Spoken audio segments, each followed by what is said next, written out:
Tanggung jawab sosial dan etika manajerial. Corporate Social Responsibility merupakan komitmen bisnis untuk berkontribusi dalam pembangunan ekonomi berkelanjutan.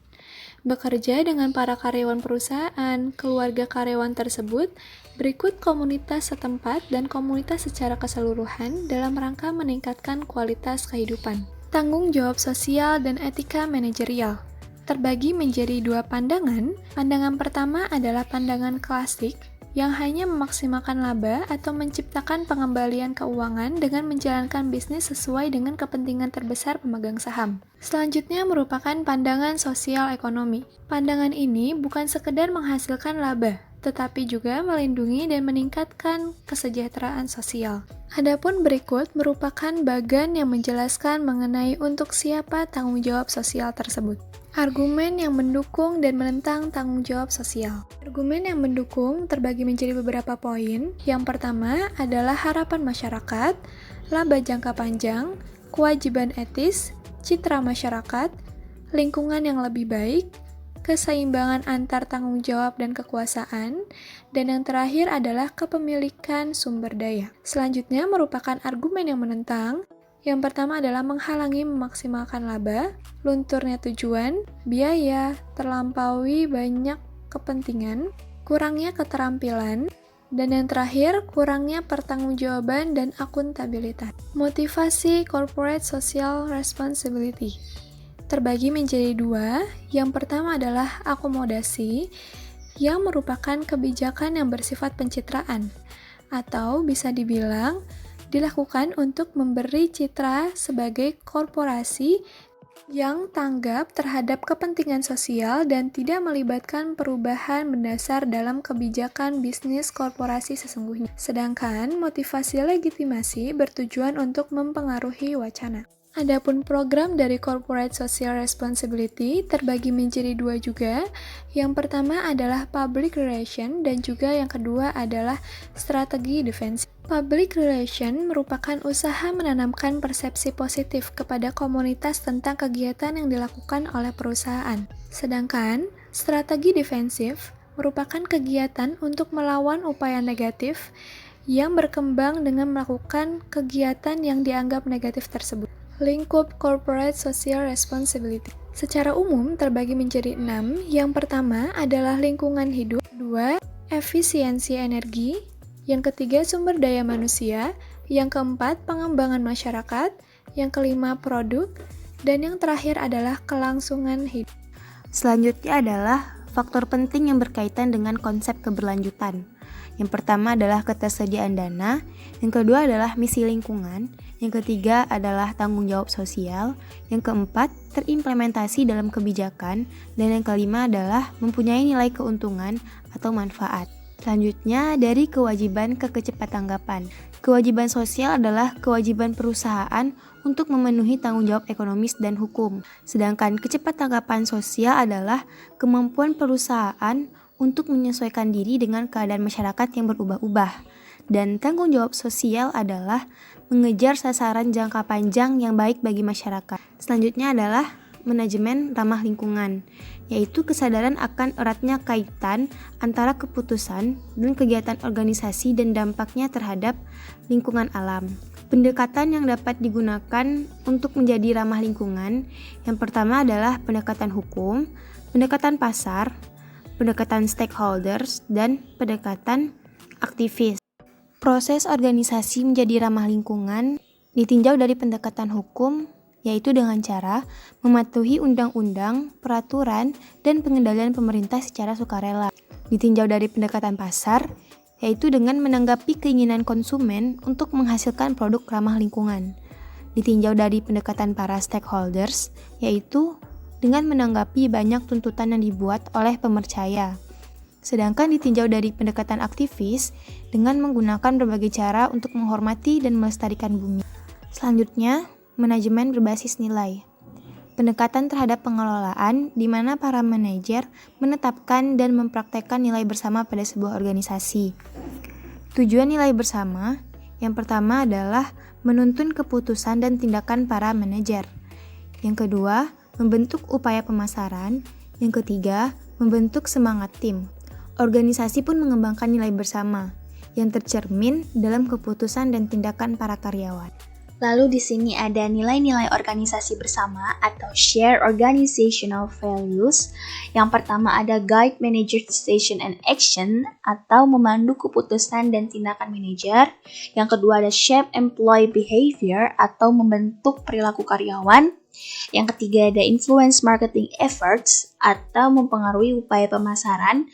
Dan yang terakhir ada build team spirit atau membangun semangat tim. Selanjutnya ada etika manajerial. Etika merupakan peraturan dan prinsip yang mendefinisikan tindakan benar dan salah. Terdapat 4 pandangan tentang etika. Yang pertama ada pandangan utilitarian, yang kedua ada pandangan hak, yang ketiga pandangan teori keadilan, dan yang keempat pandangan teori kontrak sosial terpadu. Pandangan utilitarian merupakan keputusan etika dibuat semata-mata berdasarkan hasil atau akibat keputusan itu. Lalu yang kedua ada pandangan hak, yang merupakan fokus pada penghormatan dan perlindungan hak dan kebebasan pribadi.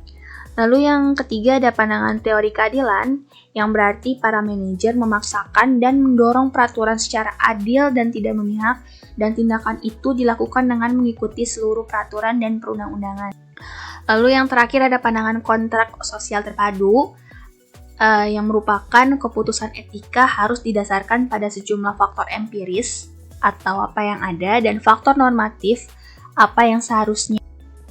Lalu ada faktor yang mempengaruhi etika karyawan, terdapat perkembangan moral seperti ukuran kebebasan dari pengaruh luar. Lalu ada tingkatan perkembangan moral individu, yang pertama itu ada pra-konvensional, yang kedua ada konvensional, yang ketiga ada prinsip. Lalu ada tahap perkembangan moral terkait dengan karakteristik individu, desain struktur organisasi, budaya organisasi, dan juga intensitas dari isu etis. Di sini kita dapat melihat faktor yang mempengaruhi perilaku etis dan tidak etis. Yang pertama pastinya ada dilema etika. Lalu selanjutnya berada pada tahap perkembangan moral yang diliputi oleh karakteristik individu, desain struktur organisasi, budaya organisasi, dan intensitas dari isu etis. Setelah itu, maka terbentuklah kebiasaan perilaku etis dan tidak etis. Maka dapat ditarik kesimpulan, yang pertama itu orang melangkah melalui ke-6 langkah secara berurutan, yang kedua tidak ada jaminan keberlangsungan perkembangan moral, yang ketiga mayoritas orang dewasa berada pada tahap keempat, yaitu menjadi warga perusahaan yang baik. Selanjutnya ada karakteristik individu yang mempengaruhi perilaku etis. Yang pertama itu ada nilai, yaitu keyakinan dasar tentang apa yang benar dan salah. Yang kedua ada tahap perkembangan moral, yaitu ukuran kebebasan individu dari pengaruh luar. Lalu terdapat kode etik, yaitu pernyataan formal dari nilai utama organisasi dan aturan etika yang diharapkan untuk diikuti oleh karyawan. Yang pertama itu jadilah warga organisasi yang dapat diandalkan. Yang kedua, jangan melakukan apapun yang melawan hukum atau tidak pada tempatnya yang akan merugikan organisasi. Yang terakhir ada bersikap baik kepada konsumen. Kemudian selanjutnya penggunaan kode etik yang efektif. Yang pertama, mengembangkan kode etik sebagai panduan dalam menangani dilema etika pada saat pengambilan keputusan. Kemudian yang kedua, mengkomunikasikan kode etik secara reguler kepada seluruh karyawan. Yang ketiga, seluruh tingkatan manajemen secara kontinu menegaskan pentingnya kode etik dan komitmen organisasi pada kode tersebut. Kemudian yang keempat, menegur dan konsisten menegakkan disiplin bagi mereka yang melanggar kode etik. Kemudian ada cara manajer meningkatkan perilaku etis dalam organisasi. Yang pertama, sewa individu yang memiliki standar etika tinggi. Kemudian kembangkan kode etik dan aturan-aturan keputusan. Yang ketiga, teladani dengan contoh. Yang keempat, gambarkan atau sosialisasikan tujuan pekerjaan dan mekanisme penilaian kinerja. Kemudian yang kelima, adakan training etika. Yang keenam, adakan audit sosial independen. Dan yang ketujuh, dukunglah individu yang menghadapi dilema etik. Kemudian selanjutnya ada nilai training etika. Yang pertama dapat membuat perbedaan dalam perilaku etis, di mana dengan adanya training etika ini diharapkan para karyawan dapat berubah perilaku etis mereka menjadi lebih baik. Kemudian yang kedua, meningkatkan perhatian karyawan pada isu-isu etis dalam keputusan bisnis. Kemudian yang ketiga, mengklarifikasi dan menguatkan standar perilaku dalam organisasi. Kemudian yang keempat, karyawan menjadi lebih percaya diri, mereka akan didukung organisasi saat mengambil sikap yang tidak populer, tetapi secara etika benar. Kemudian selanjutnya kepemimpinan yang beretika. Yang pertama, selalu etis dan jujur dalam setiap waktu. Kemudian, berkata dengan benar, tidak menyembunyikan ataupun memanipulasi suatu informasi. Kemudian mengakui kegagalan dan tidak mencoba untuk menutupinya. Dan mengkomunikasikan nilai-nilai etika bersama para karyawan melalui simbol, cerita, ataupun slogan. Berikut adalah contoh CSR yang kami ambil dari perusahaan PT Unilever melalui program-program yang dilakukannya. 1. Menyalurkan semangat pribadi. Tanggung jawab sosial perusahaan PT Unilever Indonesia membentuk Yayasan Unilever Indonesia Peduli atau UPF pada tanggal 27 November 2000. Pencapaian kualitas hidup yang lebih baik memiliki arti yang luas. Oleh karenanya, yayasan memfokuskan kegiatan ini ke dalam 4 program utama, yaitu diantaranya adalah yang pertama, program pengembangan usaha kecil menengah, yang kedua, program pelestarian sumber air, yang ketiga, program daur ulang, dan yang terakhir adalah program pendidikan kesehatan masyarakat. Yang kedua adalah nilai dan perilaku perusahaan Unilever. Fokus kepada pelanggan, konsumen, dan masyarakat. Perhatian utamanya adalah memenangkan hati pelanggan, baik internal dan eksternal, dan upaya membahagiakan konsumen dan masyarakat secara terus-menerus, dengan memahami dan mengantisipasi kebutuhan mereka, serta menanggapinya secara mandiri. Perilakunya yang pertama adalah secara proaktif mendengarkan kebutuhan konsumen dan masyarakat. Yang kedua, menghasilkan tindakan yang berfokus pada peningkatan nilai. Yang ketiga, menanggapi dengan serius setiap persoalan pelanggan, pembeli, dan masyarakat.